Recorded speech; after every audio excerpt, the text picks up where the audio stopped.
দীর্ঘ ৮ বছর পর বাড়ি ফিরেছেন জামাতে ইসলামের সাবেক আমির প্রয়াত গোলাম আজমের মেজ ছেলে সেনাবাহিনীর সাবেক ব্রিগেডিয়ার জেনারেল আব্দুল্লাহিল আমান আজমি।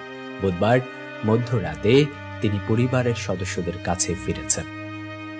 2917 দিন কিভাবে কেটেছে আয়না ঘরে তার কিছু বর্ণনা দিতে গিয়ে কেঁদেছেন অঝরে, কাঁদিয়েছেন পাশে থাকা সবাইকে। এটা দিয়ে একটা দিঘির পানি সঞ্চয় করা যাবে। এটা যদি কি করছো? প্রথমে নিয়েছিলাম আমি গরমের সময় নামাজ পড়ার জন্য, কিন্তু চোখের পানি মুছতে মুছতে মুছতে মুছতে এটা যে পরিমাণ চোখের পানি মুছছি যদি সেভ করা যেত একটা বড় দিঘি হইতো। দিঘি বুঝো? বিশাল বড় পুকুর, পুরো দিঘি হয়ে যেত। আমাকে বলতে আপনি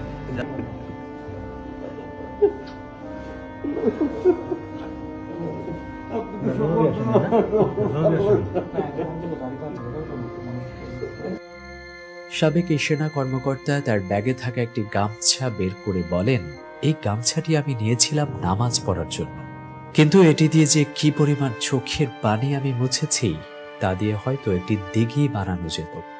তার ব্যাগে থাকা একটি পবিত্র কুরআন খুলে দেখিয়ে তিনি বলেন, 8 বছর এই কুরআন আমি পড়েছি, এটা অনেকটা ছিঁড়ে গেছে, এটা অনেক জোড়াতালি নিজেই দিয়েছি।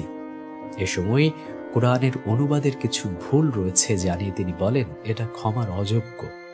কুরআনের অনেক আয়াতের অনুবাদে ভুল অনুবাদ করা হয়েছে। এ সময় তিনি নোট করে রাখেন বলে জানান পরিবারের সদস্যদের। কি অবস্থা 8 বছর কত ছিঁড়া, আমি যে এখানে তালি তুলি লাগাইছি, আমি এগুলো সব লাগাইছি, আমি এগুলো সব করতে আমি লাগাইছি। আবার এখানে কমেন্টে লিখেছে এই তর্জমায় অনুবাদে এত বেশি ভুল রয়েছে যে কোরআনের অনুবাদের ক্ষেত্রে এই ধরনের ভুল ক্ষমার অযোগ্য। ফুটনোটস। উল্লেখ্য 2016 সালের 22শে অগস্ট দিবাগত রাতে আব্দুল্লাহিল আমান আজমিকে তুলে নেওয়া হয়।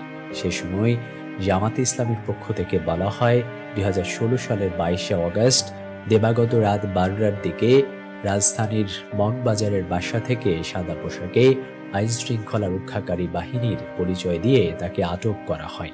পরে আব্দুল্লাহিল আমান আজমিকে সেনাবাহিনী থেকে বাধ্যতামূলক অব্যাহতি দেয় আওয়ামী লীগ সরকার।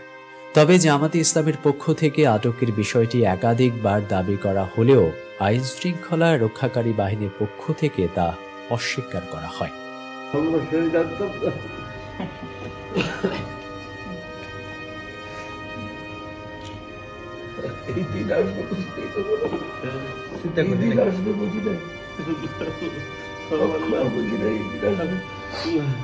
আল্লাহ বলছে আমি জালেমদেরকে ঢিলের হুসে নিজা দেখলার কথা এবার টানিয়ে তখন ছাড়ি না, একেবারে হেলিকপ্টারে করে পালাইতে হয়েছে।